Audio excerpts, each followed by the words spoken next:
Hello, everyone, and welcome to the Fancy Man's NOLAnerdcast movie review. I'm Matt. I'm Chris. And we are dressed up because we are about to, after we film this, go do our ALS Ice Bucket Challenge. And if there's anything that you can take away from our videos or podcasts, it's that we are classy and professional. So what better way to do it than to do it wearing suits? It's a fond farewell to my old suit. It's time for a new one. Don't worry, he'll wear a jacket like an adult. You're not my dad.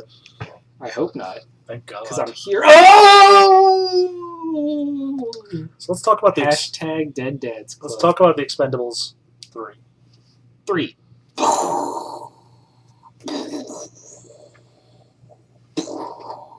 You know what was expendable?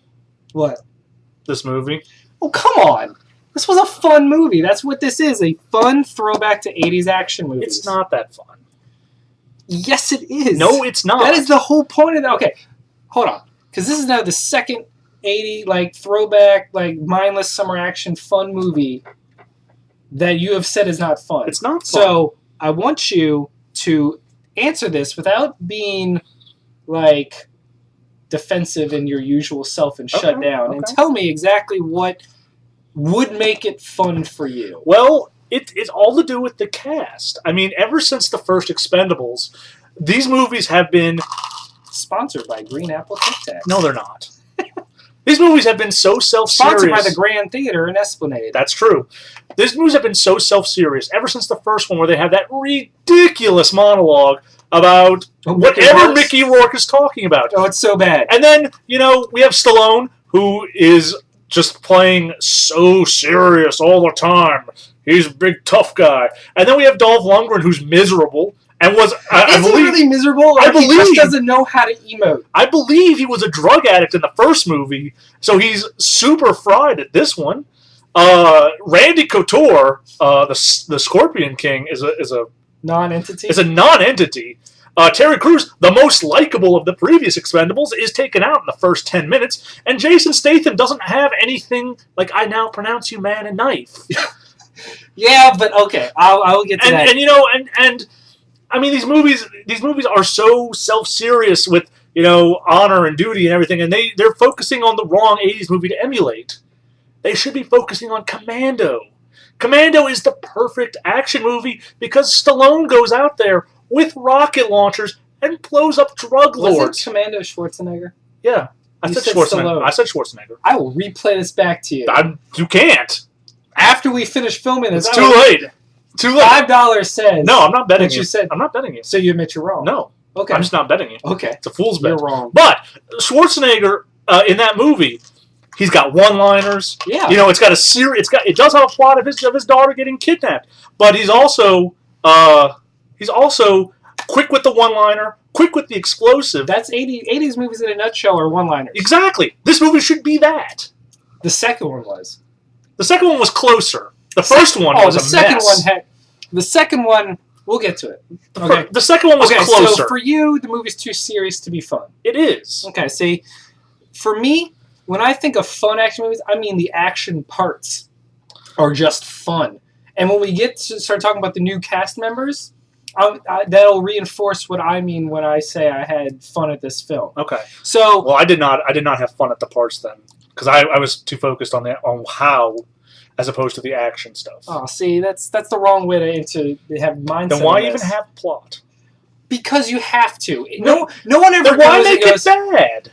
Because all right, do you not remember what they said at the end? Screenplay by Stallone and directed by Jason Statham. You mean Academy Award winner Sylvester Stallone? Okay, no. For Rocky? Chris, the point is the action scenes were fun. They are. And go back and watch some old 80s action movies. The plots are never that great. They're just to stitch together the action scenes. I believe the record will show that I have seen many of these movies, right. and I am but well it's like aware. You've forgotten, though. No, I haven't, because their plots at least are correct for their stories. I mean, this story is nuts. It's about a yeah. Stallone finds out someone he thought from his past that betrayed him is back from the dead, and now it's a mission of vengeance and rescue. Yeah. Yeah. That's fine. However, exactly for the story. However, I mean, it's the fact that the Expendables. it wouldn't be so bad if it were the rest of the actors. I mean, the rest of the actors kind of kill this entire movie. I can't agree with you on that. That's fine. You don't because people like Couture and London, they've never. You can't count them because in all three Expendables, they barely represent characters.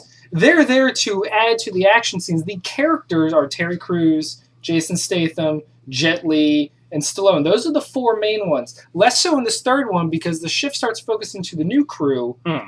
And that's where I'll agree with you on some of it. Because half the new crew is instantly forgettable. I don't even know their names. That's the problem. Except for Ronda Rousey, who I keep calling Ronda Rousey. That's because Ronda Rousey, of the 4 or 5...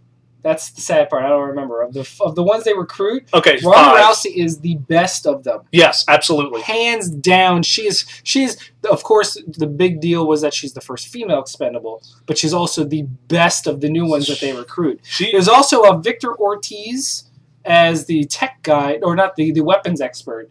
The tech guy was, I want to say Glenn Powell? We're looking at the IMDb page, and we still can't tell. Glenn Powell was the tech guy, and Kellen Lutz was the default leader person. Yeah, great. Anyway, of those scrubs, Ronda Rousey... Oh, by far. By far. She has the most charm, and they really play to her strengths because she's in a lot of close quarter combat. Yeah, and she does a lot of good takedowns. And because the problem with a lot of people like the Randy Couture and the Dolph Lundgrens is, their action scenes is them just shooting guns. Didn't Randy Couture fight Steve Austin? Yeah, in the first one that was awesome. It was until Steve Austin got set on fire and had that weird effect. It was great. Anyway, but those are the new crew. The ones that really matter, the new cast members, the big names, the ones that make Expendables great, which is we're bringing back a classic 80s, 90s action star to be in this movie. That's what people care about. This new crew, the new kids, were like, who? But then you have Harrison Ford, Kelsey Grammer, Wesley Snipes, Antonio Banderas, and the villain turned the heel, Mel Gibson. And they are what makes this movie so fun. I will agree with most of that. Harrison Ford... I loved Harrison Ford. You wanted one-liners? Harrison Ford was nothing but one-liners. Yes, except Harrison Ford looked so disinterested in this movie. You said that, and I had no idea what you were talking about. He looked so bored. He did not. He did. I'm sorry, he didn't. He looked bored compared to Antonio Banderas. Okay, but that's totally different. Harrison Ford as an actor doesn't have the facial range that Antonio Banderas shows. I'm just saying. Although we can both agree, Antonio Banderas' character highlighted the movie. Antonio Banderas is great. Oh, his character is phenomenal. He's basically a live-action Puss in Boots. Yeah. Which is fine. He's so energetic and into it that I will admit that compared to him, the other actors seemed bored. Yeah. But Wesley Snipes was very underused. But he had a lot of fun with it, too. In the first half, yes, but they kind of forgot about him. That's because he was the new guy until the new guys got shot. Yeah, that's a really weird thing. They went through all the effort to break him out of prison, and they were like, "Oh well, you're out. I'm sorry. Yeah. Go live in a hotel." Womp womp. But when he first shows up, he's amazing. Yeah. Mel Gibson again. I haven't seen Mel Gibson in the movie in a decade. Do you remember we saw Edge of Darkness and it was terrible? I don't remember Edge of Darkness at all. Exactly. But no, Mel Gibson as the villain. All right, this is faint. This is like faint praise, but easily the best of the three villains. He trounces Jean-Claude Van Damme's Expendables 2 villain. And on Hell from Dexter. Yeah, sure. But Mel Gibson's villain is so personable and charismatic and fun, and he's having the time of his life with it. Well, yeah, he hasn't been in a major movie in forever. I'm sure he's having a great time. So he was great. And then Kelsey Grammer was the one when they had his name flash out. People were like, who? Why? But he, not as an expendable, but as the recruiter, I thought was a lot of fun, he had that great speech about how he was going to die, and then realized he was lying. That was so good. That was really good. I was like, he's like, I got a thing on my lung. I'm going to die soon. And then he's like, oh, I'm so sorry, man. I was like, yeah, I made it all up. He's like, oh, that was damn That's good. amazing. It's really good stuff. Yeah, so the new people, the younger kids, it's all about Ronda Rousey. Yeah. And then the classics were all solid. Whether or not they were utilized properly or not, like Wesley Snipes, the time they had on screen was always great. For the most of them, yeah. I know you disagree about Harrison Ford, but he was he was a ton of fun. I mean, also, Statham has been the rock of these movies. When the movies get too self-serious, he's always there with "I now pronounce you man and knife," which is the best line of any movie I've ever seen. Up until Expendables 2, when Willis and Schwarzenegger swapped their own catchphrases. Yeah, that was great. But speaking of, Schwarzenegger makes another appearance in this movie, and this is another thing we disagree on. Chris said he looks rough. I thought Stallone looked rough. Arnold looked great. I think Schwarzenegger looked really bad. I don't know were you watching the same movie? Yeah, he looked kind of schlubby, and his arms looked kind of small, and he looked super wrinkled. All right. I'm just saying. I mean, so let's talk action. The action's good. Let's talk the major set pieces. Yeah. The two big ones. Mm-hmm. As I finish my tic tac. Nice. The first one, in the Somalian-looking place where Wesley Snipes does all of his crazy parkour. That was fun. And they all run, and then all this stuff happens. That was a really cool set piece. But the big one is one where every single buddy teams up. Yes. In the dilapidated hotel against an entire country's army. Mm-hmm. And that was fantastic. I liked that set piece a lot. I mean, you talk about classic 80s movies, that's as classic as it gets, A couple of guys against an entire army of scrubs. And it was played out really well, I thought. Especially with the tanks. Yes. And the helicopters, and it was really well done. It flowed as like just one big set piece. It didn't feel jarring. The action felt smooth. I mean, some parts were classic 80s over-the-top ridiculous, like the guy how he like rides the motorcycle. Oh, yeah.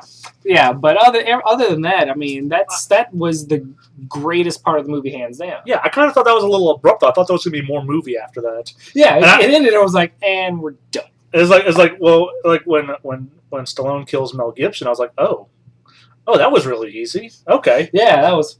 Oh, okay. All right, movie's over. But it was awesome. Yeah, it was a good fight. It was. Because Mel Gibson you don't really look at as the close quarters combat guy. He was always the lethal weapon shooting guy. Well, Mel Gibson's, he's changed a lot over the years. That's why he's the bad guy. He's gone so far away from what made him, an action star. I mean, this is a kind of a nice stretch for him to be more hands-on. Welcome back. Although he had a bit of a paunch, too.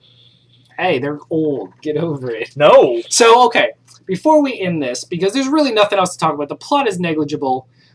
All that really matters in an Expendable movie is how are the actors and how is the action. And we talked about that. Yep. So, okay, I'll answer this first because we talked about it and I don't want you to steal my answer.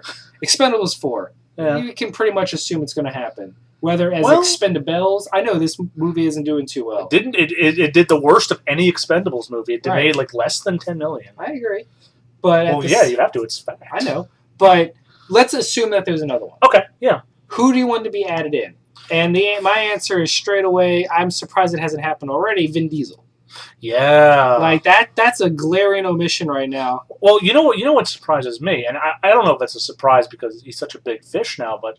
The Rock. Yeah, The Rock is the preeminent action movie star of the world. You know who else could have joined? Who? Paul Walker. As the driver. Not anymore. I know, that's why I say who could. But The Rock and Vin Diesel are the two big ones. They're very big omissions, and then they haven't. Aside from Jet Li, who else from the classics? Well, the classics. I mean, the only classic one left is Seagal. Yeah. Oh, he would be a great villain. But he's nuts. I know. That's why he would be a great villain. No, I know, but he's so nuts. You have to do so much wrangling. Okay. You know what would be really fun? Yeah. Jackie Chan, and then him and Jet Li are like competing for like attention or a spot or something on the team. That would be so much fun. Jet Li's also in this movie. He did somewhere between. Well, again, because they wanted to make room for the new people, so the older crew kind of took a back seat, and it is what it is. But who else? Maybe Tony Jaa. He would be fun. If you can get him out of the forest. All right. What class, besides Seagal, is there anyone else from the 80s and 90s era that you would like to see? Not that's still alive. Every living major action star has been in an Expendables movie. Seagal would be the last, I think. Yeah, because we had Jean-Claude. Yeah. We have Dolph Lundgren. We have the whole cast of Time Cop. What about RoboCop? Peter Weller? Yeah. You could. Oh, what about the guy who was T1000, T2000, 1000, whatever. Robert Patrick. Yeah. Yeah, I suppose.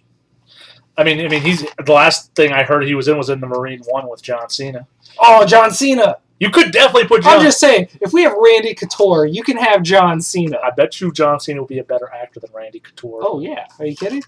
I'm surprised there's not more wrestlers because there's a lot of wrestlers doing terrible films. Yeah. So why not? So why not throw them in the Expendables? Rank Expendables 3 compared to the other two. It's probably the best. Maybe 1 and 1A with Expendables 2. I'm the same way. It's kind of hard to tell. I kind of don't know which one I like better between 2 and 3 because 2 had the great scene where you combine Schwarzenegger, Bruce Willis, and Stallone together, and that was the trifecta. That was the big part. And then you had Chuck Norris come in. Well, the real problem is I kind of don't want to rewatch it because I don't think there's a lot to rewatch in it. Yeah. So it's hard to judge, but I think it's either the best or it's very close to the best. Okay. Well, let's call it a day for now. I'm Matt. I'm Chris. And we are the NOLAnerds, and this has been Expendables 3. We're not giving it a score? Oh, yeah. Give it a score. Oh, okay. I'm gonna give it a 6.5. Okay. It's probably the best Expendables, but it's not crazy enough for my blood. I think. All right. I'll give 2 scores. Okay. If you are in the mood for an action film, 8. If you are expecting anything else out of this, 7. Okay. But for me, it's an 8. That's fair. And I will buy it because I have the first 2, and I'm a whore. So it is what it is. All right. I'm Matt. I'm Chris. He's Chris. NOLAnerds. Expendables 3. Explosion. Peace out. Caw-caw! Caw-caw!